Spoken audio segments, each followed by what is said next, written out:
ನೋಡಿ, ನಾವು ಸಭೆ ಮಾಡಿ ಇನ್ಫ್ರಾಸ್ಟ್ರಕ್ಚರ್ ಡೆವಲಪ್ಮೆಂಟ್ ಮೂಲಸೌಕರ್ಯ ಇಲಾಖೆಯಿಂದ ಸಭೆ ಮಾಡಿ ಅನೇಕ ವಿಚಾರಗಳಲ್ಲಿ ಚರ್ಚೆ ಮಾಡಿದ್ದೀವಿ. 2033ಕ್ಕೆ ಈ ಕೆಂಪೇಗೌಡ ಇಂಟರ್ನ್ಯಾಷನಲ್ ಏರ್ಪೋರ್ಟ್ BIL ಏನಿದೆ ಅವ್ರದ್ದು ಈ ಎಕ್ಸ್ಕ್ಲೂಸಿವ್ ಕ್ಲಾಸ್ ಅದು ಹೊರಟೋಗುತ್ತೆ. ನಮಗೆ 2ನೇ ಏರ್ಪೋರ್ಟ್ ಮಾಡುವಂಥ ಹಕ್ಕು ಬರ್ತದೆ. ಆದರೆ ನಾವು 2033ವರೆಗೆ ನಾವು ಕಾಯುವಂಥ ಅವಶ್ಯಕತೆ ಇಲ್ಲ. ನಾವು ಅದಕ್ಕಿಂತ ಈಗ ನಾವು ಭೂಸ್ವಾಧೀನ, ಸ್ಥಳ ಆಯ್ಕೆ, ಇನ್ನುಳಿದ ಅನೇಕ ಪ್ಯಾರಾಮೀಟರ್ಸ್ ಇದ್ದಾವೆ. ಅಲ್ಲಿ ಒಂದು ಕಡೆ ನಮಗೆ ಹೆಚ್ಚಿನ ಒಂದು ಪ್ಯಾಸೆಂಜರ್ಸ್ ಲೋಡ್ ಇದೆ, ಅದನ್ನು ನಾವು ಆಯ್ಕೆ ಮಾಡಬೇಕಾ? ಇನ್ನೊಂದು ಕಡೆ ನಾವು ಎಕ್ಸಿಸ್ಟಿಂಗ್ ಏರ್ಪೋರ್ಟ್ನಿಂದ ಅದಕ್ಕೆ ಕನೆಕ್ಟಿವಿಟಿ ಇರಬೇಕಾ? ಹೀಗೆ ಅನೇಕ ವಿಚಾರಗಳಿದ್ದಾವೆ. ನಾವು ಅವ್ರಿಗೆ ನಿರ್ದೇಶನ ಕೊಟ್ಟಿದ್ದೀನಿ. ಈ 2 ವಿಚಾರಗಳಲ್ಲಿ ನಮಗೆ ಮೊದಲು ಸ್ಪಷ್ಟನೆ ಬರಬೇಕು. ಎಕ್ಸಿಸ್ಟಿಂಗ್ ಏರ್ಪೋರ್ಟ್ಗೆ ಲಿಂಕ್ ಇರಬೇಕಾ ಅಥವಾ ಅದರಿಂದ ದೂರ ಆದರೆ ನಡೀತದೆ? ಇನ್ನೊಂದು ಕಡೆ ನಮ್ಮ ಲೋಡು ಏನು ಪ್ಯಾಸೆಂಜರ್ ಕೆಪಾಸಿಟಿ ಏನಿದೆಯಲ್ಲ ಅದು ಸೌತ್ ಆಫ್ ಬೆಂಗಳೂರು ಬರ್ತದೆ. ಇದಾದರೆ ಕನೆಕ್ಟಿವಿಟಿ ಆದರೆ ದೊಡ್ಡಬಳ್ಳಾಪುರ ಈ ಕಡೆ ಇದು ನಮ್ಮ ಡಾಬಸ್ಪೇಟು, ತುಮಕೂರು ಈ ಕಡೆ ಬರ್ತದೆ. ಈ 2 ಮೊದಲು ನಿರ್ಣಯ ಆಗಬೇಕು. ಈ 2 ನಿರ್ಣಯ ಆಗಲಾರ್ದೆ ನಾವು ಸ್ಥಳ ಆಯ್ಕೆ ಮಾಡಲಿಕ್ಕೆ ಆಗೋದಲ್ಲ. ಹೀಗಾಗಿ ನಾವು 4-5 ಕಡೆ ನಾವು ಅಲ್ಲಿ ಜಾಗಗಳನ್ನ ನಾವು ಒಂದು ಆಯ್ಕೆ ಮಾಡ್ಕೊಂಡಿದ್ದೀವಿ. ಆ 5 ಪ್ಲೇಸಸ್ ಇದ್ದಾವೆ. 5 ಪ್ಲೇಸಸ್ನಲ್ಲಿ ಎಲ್ಲಿ ಮಾಡಬೇಕು ಏನು ಅಂತ ಹೇಳಿ ಅದರ ಮೂಲ ನಮಗೆ ಮೊದಲು ಆ ಕ್ಲಾರಿಟಿ ನಮಗೆ ಬರಬೇಕಾಗ್ತದೆ. ಯಾಕಂದರೆ ಎಕ್ಸಿಸ್ಟಿಂಗ್ ಏರ್ಪೋರ್ಟ್ನಿಂದ ಹತ್ತಿರ ಇರಬೇಕಾ ಒಂದು ಕನೆಕ್ಟಿವಿಟಿ. ಯಾಕಂದ್ರೆ ಈಗ ನೀವು ನ್ಯೂಯಾರ್ಕು, ಲಂಡನ್ನು ಈ ಏರ್ಪೋರ್ಟ್ಸ್ ನೋಡಿದಾಗ, ಅಥವಾ ಮುಂಬೈದೇ ತಗೊಳ್ಳಿ, ಮುಂಬೈ ಹೊಸ ಏರ್ಪೋರ್ಟು 36 ಕಿಲೋಮೀಟರ್ಸ್ ಇದೆ ಅದು. ಸೊ ಹೀಗೆಲ್ಲನೂ ಕೂಡ ಇದಿರ್ತದೆ. ಅದಕ್ಕೆ ಒಂದೊಂದು ಸಲ ಇಂಟರ್ನ್ಯಾಷನಲ್ಲು ಮತ್ತು ರೀಜ್ನಲ್ಗೆ ಕನೆಕ್ಟಿವಿಟಿ ಬೇಕಾಗ್ತದೆ. ಅದು ಒಂದು ಭಾಗ.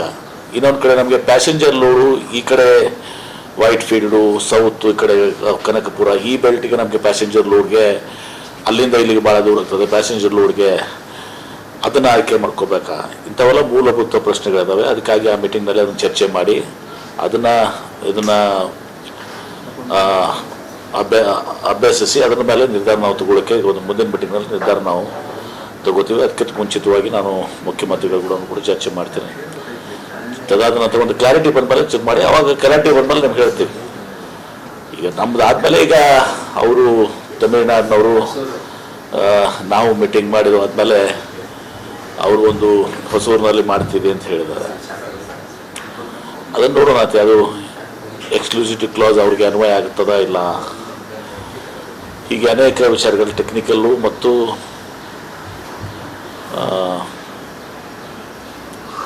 ಅದರ ಮಾನದಂಡಗಳು ಅಲ್ಲಿ ಎಲ್ಲ ಬರ್ತವೆ.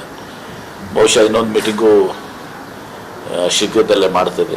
ಮಾಡಿ ಆದಮೇಲೆ ಒಂದು ಸ್ಪಷ್ಟವಾದಂಥ ನಿರ್ಧಾರ ಮುಖ್ಯಮಂತ್ರಿಗಳ ಚರ್ಚಿಸಿ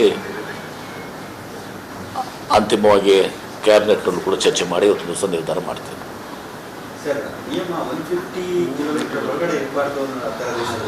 ಅದು ಈಗ ಎಕ್ಸ್ಕ್ಲೂಸಿವಿಟಿ ಕ್ಲಾಸ್ ಅಂತ ಅದಕ್ಕೆ ಎಕ್ಸ್ಕ್ಲೂಸಿವ್ ಕ್ಲಾಸ್ ಇವತ್ತಿನ ದಿವಸ 2032ವರೆಗೆ ಇದೆ. ಅವ್ರಿಗೆ 2033ಗೆ ನಾವು ರಾಜ್ಯ ನಮಗೆ ಸೆಕೆಂಡ್ ಏರ್ಪೋರ್ಟ್ ಮಾಡಲಿಕ್ಕೆ ನಮಗೆ ಯಾವುದೂ ಬಾಧನೆ ಇಲ್ಲ.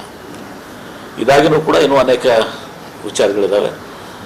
ಅವೆಲ್ಲವನ್ನು ನಾನು ಹೀಗೆ ಹೇಳಕ್ಕೆ ಹೋಗಲ್ಲ. ಸೆಕೆಂಡ್ ಮೀಟಿಂಗ್ ಆಗಲಿ, ಭಾಳ ಗಂಭೀರವಾಗಿ ನಾವು ಅದನ್ನು ಪ್ರಾರಂಭವನ್ನು ಮಾಡಿದ್ದೀವಿ.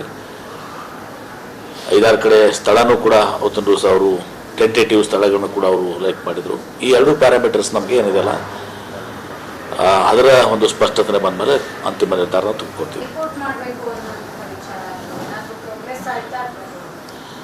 ನೋಡಿ, ನಾವು ಸಭೆ ಮಾಡಿ ಇನ್ಫ್ರಾಸ್ಟ್ರಕ್ಚರ್ ಡೆವಲಪ್ಮೆಂಟ್ ಮೂಲಸೌಕರ್ಯ ಇಲಾಖೆಯಿಂದ ಸಭೆ ಮಾಡಿ ಅನೇಕ ವಿಚಾರಗಳಲ್ಲಿ ಚರ್ಚೆ ಮಾಡಿದ್ದೀವಿ. 2033ಕ್ಕೆ ಈ ಕೆಂಪೇಗೌಡ ಇಂಟರ್ನ್ಯಾಷನಲ್ ಏರ್ಪೋರ್ಟ್ BIL ಏನಿದೆ ಅವ್ರದ್ದು ಈ ಎಕ್ಸ್ಕ್ಲೂಸಿವ್ ಕ್ಲಾಸ್ ಅದು ಹೊರಟೋಗುತ್ತೆ. ನಮಗೆ 2ನೇ ಏರ್ಪೋರ್ಟ್ ಮಾಡುವಂಥ ಹಕ್ಕು ಬರ್ತದೆ. ಆದರೆ ನಾವು 2033ವರೆಗೆ ನಾವು ಕಾಯುವಂಥ ಅವಶ್ಯಕತೆ ಇಲ್ಲ. ನಾವು ಅದಕ್ಕಿಂತ ಈಗ ನಾವು ಭೂ ಸ್ವಾಧೀನ, ಸ್ಥಳ ಆಯ್ಕೆ, ಇನ್ನುಳಿದ ಅನೇಕ ಪ್ಯಾರಾಮೀಟರ್ಸ್ ಇದ್ದಾವೆ. ಅಲ್ಲಿ ಒಂದು ಕಡೆ ನಮಗೆ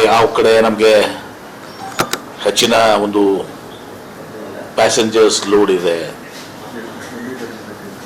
ಅದನ್ನು ನಾವು ಆಯ್ಕೆ ಮಾಡಬೇಕಾ? ಇನ್ನೊಂದು ಕಡೆ ನಾವು ಎಕ್ಸಿಸ್ಟಿಂಗ್ ಏರ್ಪೋರ್ಟ್ನಿಂದ ಅದಕ್ಕೆ ಕನೆಕ್ಟಿವಿಟಿ ಇರಬೇಕಾ? ಹೀಗೆ ಅನೇಕ ವಿಚಾರಗಳಿದ್ದಾವೆ. ನಾವು ಅವ್ರಿಗೆ ನಿರ್ದೇಶನ ಕೊಟ್ಟಿದ್ದೀನಿ. ಈ 2 ವಿಚಾರಗಳಲ್ಲಿ ನಮಗೆ ಮೊದಲು ಸ್ಪಷ್ಟನೆ ಬರಬೇಕು. ಎಕ್ಸಿಸ್ಟಿಂಗ್ ಏರ್ಪೋರ್ಟ್ಗೆ ಲಿಂಕ್ ಇರಬೇಕಾ ಅಥವಾ ಅದರಿಂದ ದೂರ ಆದರೆ ನಡೀತದೆ?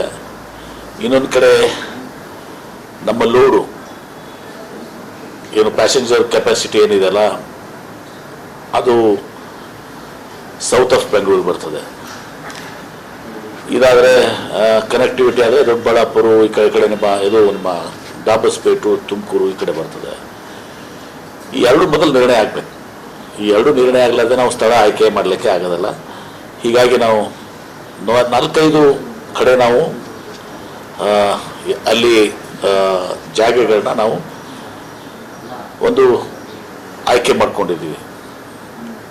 ಆ 5 ಪ್ಲೇಸಸ್ ಇದ್ದಾವೆ. 5 ಪ್ಲೇಸಸ್ನಲ್ಲಿ ಎಲ್ಲಿ ಮಾಡಬೇಕು ಏನು ಅಂತ ಹೇಳಿ ಅದರ ಮೂಲ ನಮಗೆ ಮೊದಲು ಆ ಕ್ಲಾರಿಟಿ ನಮಗೆ ಬರಬೇಕಾಗ್ತದೆ. ಯಾಕಂದರೆ ಎಕ್ಸಿಸ್ಟಿಂಗ್ ಏರ್ಪೋರ್ಟ್ನಿಂದ ಹತ್ತಿರ ಇರಬೇಕಾ ಒಂದು ಕನೆಕ್ಟಿವಿಟಿ. ಯಾಕಂದ್ರೆ ಈಗ ನೀವು ನ್ಯೂಯಾರ್ಕು, ಲಂಡನ್ನು ಈ ಏರ್ಪೋರ್ಟ್ಸ್ ನೋಡಿದಾಗ, ಅಥವಾ ಮುಂಬೈಗೆ ತಗೊಳ್ಳಿ, ಮುಂಬೈ ಹೊಸ ಏರ್ಪೋರ್ಟು 36 ಕಿಲೋಮೀಟರ್ಸ್ ಇದೆ ಅದು.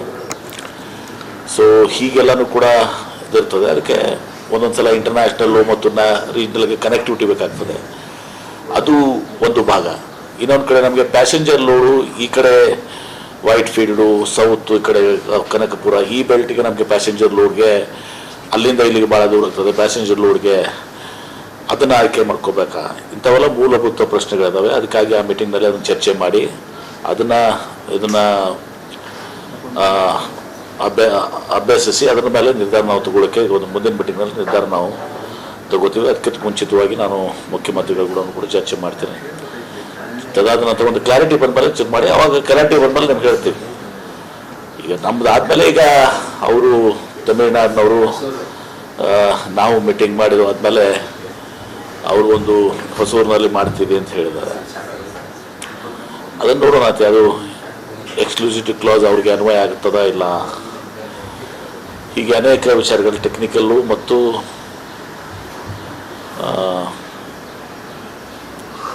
ಅದರ ಮಾನದಂಡಗಳು ಅಲ್ಲಿ ಎಲ್ಲ ಬರ್ತವೆ. ಬಹುಶಃ ಇನ್ನೊಂದು ಮೀಟಿಂಗು ಶೀಘ್ರದಲ್ಲೇ ಮಾಡ್ತದೆ. ಮಾಡಿ ಆದಮೇಲೆ ಒಂದು ಸ್ಪಷ್ಟವಾದಂಥ ನಿರ್ಧಾರ ಮುಖ್ಯಮಂತ್ರಿಗಳ ಚರ್ಚಿಸಿ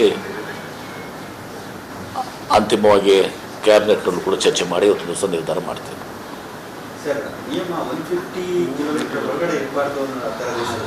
ಅದು ಈಗ ಎಕ್ಸ್ಕ್ಲೂಸಿವಿಟಿ ಕ್ಲಾಸ್ ಅಂತ ಅದಕ್ಕೆ ಎಕ್ಸ್ಕ್ಲೂಸಿವಿಟಿ ಕ್ಲಾಸ್ ಇವತ್ತಿನ ದಿವಸ 2032ವರೆಗೆ ಇದೆ. ಅವ್ರಿಗೆ 2033ಗೆ ನಾವು ರಾಜ್ಯ ನಮಗೆ ಸೆಕೆಂಡ್ ಏರ್ಪೋರ್ಟ್ ಮಾಡಲಿಕ್ಕೆ ನಮ್ಗೆ ಯಾವುದೂ ಬಾಧನೆ ಇಲ್ಲ. ಇದಾಗಿನೂ ಕೂಡ ಇನ್ನೂ ಅನೇಕ ವಿಚಾರಗಳಿದ್ದಾವೆ. ಅವೆಲ್ಲವನ್ನು ನಾನು ಹೀಗೆ ಹೇಳಕ್ಕೆ ಹೋಗಲ್ಲ. ಸೆಕೆಂಡ್ ಮೀಟಿಂಗ್ ಆಗಲಿ, ಭಾಳ ಗಂಭೀರವಾಗಿ ನಾವು ಅದನ್ನು ಪ್ರಾರಂಭವನ್ನು ಮಾಡಿದ್ದೀವಿ.